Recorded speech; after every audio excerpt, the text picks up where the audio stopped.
Hey guys, Carey Hodsden, PGA here at X Golf Chesapeake. Just wanted to go through and give you a little shot saver. This is a shot saver. This is going to really help you when you're playing on dormant Bermuda or you're playing on real tight lies around the greens and you can't figure out how to get it up and down. You take your wedge and you want to flop it up on the green, but you chunk it or you blade it or you skull it or do whatever with it, and it absolutely drives you insane. Okay? Now we all know, we've heard before anyway, that your best or your worst putt is almost always going to be better than your best chip.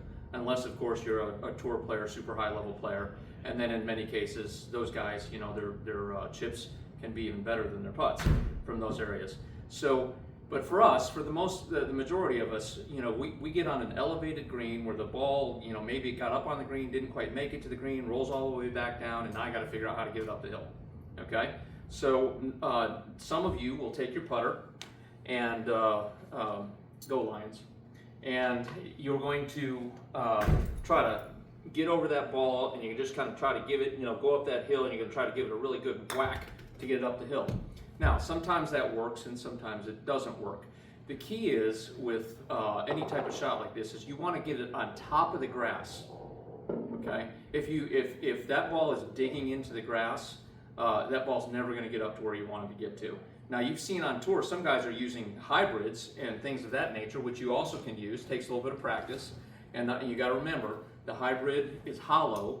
Okay, so it's going to when you try to use a hybrid to putt, that thing's going to come off pretty hot. So it's something you really need to practice a lot.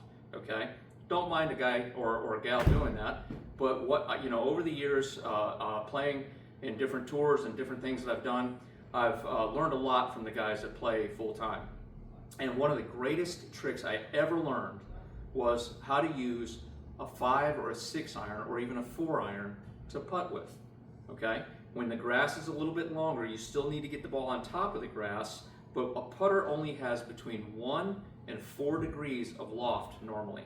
Okay, and if you're hitting a driver, maybe has 10 degrees of loft. That gives you an idea of how much loft is on that club. The putter has very little loft on it, so it's going to dig into grass that's longer than, let's say, something that's maybe an 8 or a 9 on the stemp meter on the greens, at that speed. So you really need something with a little bit more loft, something with maybe 16 degrees to 20 degrees of loft. Okay, so what I do when I get in situations like this is, if I'm like, let's say for instance 5 yards off the green, 4 yards off the green, 6 yards off the green, whatever have you, I'll take my 6 iron and I'll get in a putting stance. I'll put it slightly forward of the middle of my stance, and I'll go through my exact same putting routine. And all you got to do is go to your local golf course, come here to X Golf, wherever you want to, because our pitching and our putting works fantastic on your simulators. But what you need to do is you just need to go and practice it. Take 4 or 5 steps off the green, 3 steps off the green, whatever.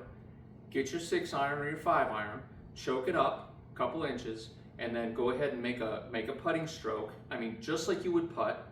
Stay really still, do the exact same things you would do to putt. You're going to find that the ball gets on top of the grass, okay, and rolls better. And just in a very short period of time, you're going to learn how to do it, and you're going to be very successful with it. So once again, we're taking a 6 iron to hit our putt that's just off the green, okay? And we're going to take our putting grip, which is our reverse overlapping grip, and we'll talk about that in another lesson. And we're going to set up and have it slightly forward to the center of our stance right here, okay? We're going to try to set up just like we would a putt. Because of the length of the club, your eyes are probably not going to be directly over the ball, although you can move up close enough to make that happen if you want to get your eyes directly over the ball. Mine are always going to be slightly inside the ball because with the longer club, my 6 iron is much longer than my putter. I'm more comfortable that way, okay? I try to choke down as far as I can, but even with choking down on your club, it's always going to be a little bit longer than your putter, unless you have a really long putter, okay? So here we go. We're going to set up just like this, slightly forward of middle. We're going to be able to tilt our head and look just like a putt. Then we're going to pendulum this thing just the same way we would with a putt. And the ball is just going to come off. It'll jump up in the air just a little bit at the beginning, okay? And then it will roll and roll and roll and roll, okay? And all you have to do is practice it just a little bit and you're going to get good at it fast. This is a stroke saver. Don't forget this tip. Use a mid-iron to putt with when you're just off the green, especially on tight lies. And until next time, hit them long and straight. See ya.